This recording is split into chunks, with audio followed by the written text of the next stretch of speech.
Assalamualaikum warahmatullahi wabarakatuh. Alhamdulillahilladzi hadana li hadza wa ma kunna linahtadiya laula an hadanallah. Asyhadu an la ilaha illallah wahdahu la syarikalah wa asyhadu anna Muhammadan abduhu wa rasuluh la nabiyya ba'dah. Alhamdulillah, segala puji bagi Allah yang terus menuntun kita pada hingga hari ini. Salawat beriringkan salam tak lupa pula kita haturkan kepada junjungan kita Nabi besar Muhammad Sallallahu Alaihi Wasallam beserta keluarga, sahabat, dan pengikutnya hingga akhir zaman. Di bulan Ramadan ini kita kembali diingatkan bahwa keimanan bukan hanya soal memperbaiki diri atau menambah ibadah, tetapi juga bagaimana keimanan itu dapat mendorong kita dalam menebar kebaikan kepada sesama. Disinilah peran perempuan mendapatkan keistimewaannya. Allah telah menciptakan kita sebagai perempuan untuk mendidik, membimbing, dan memancarkan cahaya di lingkungan kita sekitar.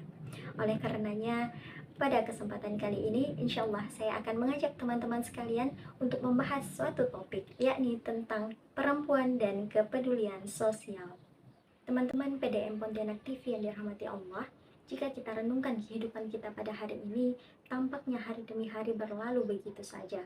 Informasi datang bertubi-tubi, tekanan ekonomi yang semakin tinggi, dan kompetisi yang tidak henti. Penderitaan masyarakat di sekitar kita tampaknya hanya sekedar angka statistik saja. Kemiskinan hanya menjadi berita saja, dan ketidakadilan hanya sekedar wacana belaka. Dan perempuan, kita sebagai pihak terdampak seringkali dibatasi hanya dalam ranah domestik atau dianggap sebagai simbol moral semata. Kesolehan perempuan seringkali dinilai dari seberapa diam di rumah, seberapa lama dia di atas sajadah, atau seberapa lihai dia di dalam dapur. Sementara perempuan yang bersuara dan menggerakkan tenaganya demi kebaikan bersama seringkali dianggap melampaui batas. Akibatnya, kontribusi perempuan pada hari ini sering terpinggirkan dan tidak dianggap utuh sebagai ekspresi keberagamaan. Padahal Allah tidak pernah menuntun perempuan untuk kehilangan daya dan perannya, termasuk dalam lingkungan sosial. Sebagaimana Allah firmankan dalam Quran Surah At-Taubah ayat 71, A'udzubillahi minasyaitonirrajim, wal mu'minuna wal mu'minatu ba'duhum awliya'u ba'd. Yang artinya, orang-orang beriman, laki-laki dan perempuan, sebagian mereka adalah penolong bagi sebagian yang lain. Ayat ini memiliki makna yang luar biasa tentang kehidupan sosial. Ba'duhum awliya'u ba'd dalam tafsir Al-Azhar menekankan tentang hubungan timbal balik. Kita dituntut untuk saling menolong, saling membantu, dan mengingatkan dalam kebaikan. Di sini, Allah menegaskan baik kepada laki-laki beriman maupun perempuan beriman untuk bertanggung jawab aktif dalam kehidupan sosialnya. Dalam arti, keimanan yang kita miliki bukan hanya sekedar keyakinan pasif, tetapi harus terlihat dalam tindakan nyata dalam kehidupan bersama. Namun, yang menjadi highlight kita pada ayat ini adalah peran perempuan yang diposisikan setara dengan laki-laki. Dalam arti, perempuan bukan berarti hanya diam di rumah, perempuan bukan hanya sebagai simbol moral semata, tetapi perempuan juga harus dituntut aktif untuk terlibat dalam masyarakat kehidupan sekitarnya. Kemudian ketika kita melihat sejarah dari zaman Rasulullah SAW, perempuan sudah terlibat aktif dalam perjuangan sosial. Kita tidak hanya memiliki Ibunda Siti Khadijah yang berjuang mati-matian dalam membela dakwah Rasulullah SAW, tetapi kita juga mengingat bagaimana perjuangan Fatimah binti Rasulullah bersama Umi Sulaim yang turut terlibat aktif dalam peperangan Uhud. Mereka tidak terlibat dalam medan perang secara langsung, berdarah-darah, memegang pedang, tetapi sesederhana mereka menyiapkan bantuan, menyiapkan makanan, menyiapkan air, atau mengobati korban-korban yang terluka. Bahkan Fatimah sendiri yang mencabut potongan besi dari pipi ayahnya. Sesederhana itu bentuk kepedulian sosial, teman-teman.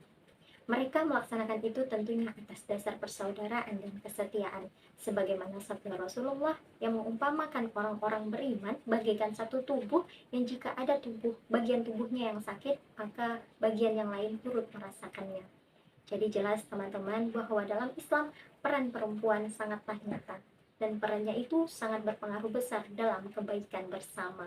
Nah, apa artinya bagi perempuan masa kini, teman-teman? Pertama, ayat ini menegaskan kepada perempuan bahwa dirinya adalah penolong dan penggerak sosial yang memiliki tanggung jawab dalam menebar kebaikan dan juga menebar kemanfaatan kepada sesama. Dan dalam psikologi pun perempuan memang memiliki kepekaan yang lebih tinggi daripada laki-laki yang membuat dirinya memiliki empati yang lebih cepat dan lebih tinggi. Kita tidak mesti langsung dalam aksi besar teman-teman. Kita bisa memulai dari rumah, seorang ibu yang mendidik anaknya menjadi generasi peduli, atau di lingkungan sekitar kita bisa membantu sesama tetangga, merawat anak yatim dan orang miskin, atau menjaga lingkungan sekitar. Dan di ranah digital dan publik pun, seorang perempuan dapat hadir melalui suaranya lewat konten inspiratif atau sekadar meninggalkan jejak komentar di kolom publik.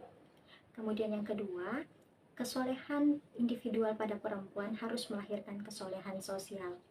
Rajin sholat itu sangat penting teman-teman, dan menambah semangat kita dalam mengaji Al-Quran di bulan puasa ini sangatlah memiliki keutamaan.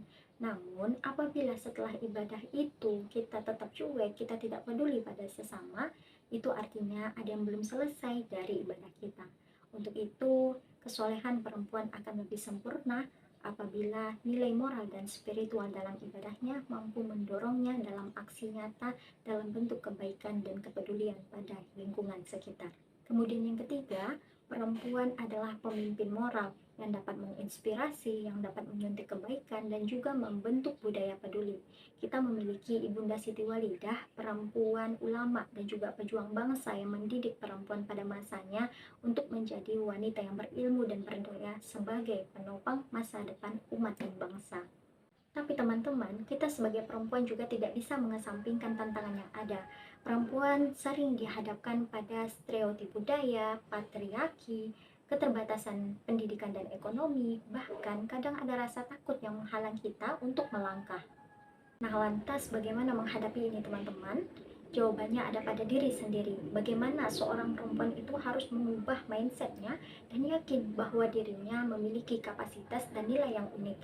Perempuan itu dapat menjadi motor penggerak, bukan hanya pelengkap di lingkungan masyarakatnya.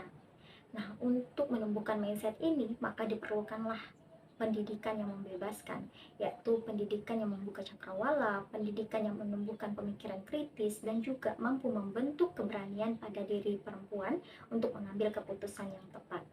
Kemudian langkah yang ketiga adalah kepemimpinan yang menguatkan. Kepemimpinan ini bukan berarti perempuan harus memimpin organisasi-organisasi besar, tetapi kepemimpinan ini bagaimana perempuan menginspirasi dan mampu menggerakkan aksi dalam bentuk kepedulian sosial. Namun, kepedulian ini, perubahan ini tidak akan kokoh dengan sendirinya, teman-teman. Untuk itu, diperlukanlah dukungan jaringan yang kita bisa peroleh dari sesama perempuan, mentor, komunitas, ataupun organisasi-organisasi yang kita ikuti.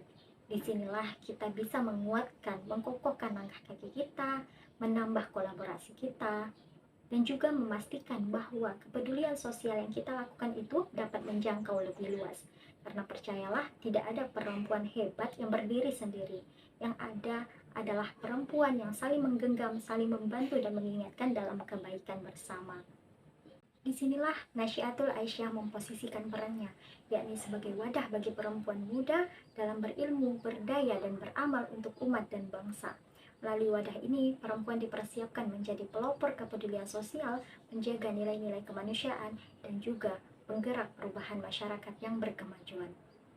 Dengan demikian, ikhtisarnya bahwa perempuan yang beriman akan sempurna kesolehannya ketika ia turut langsung dalam aksi nyata kepedulian kepada sesama.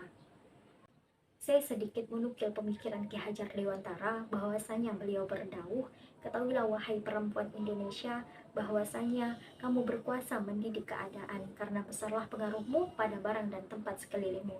Dan ingatlah bahwa kamu berhak turut campur dalam setiap perkara. Untuk itu, usahakanlah kekuatanmu dan pergunakanlah hak-hakmu. Mungkin demikian sedikit untayan yang bisa saya sampaikan. Segala kekurangan mohon dimaafkan.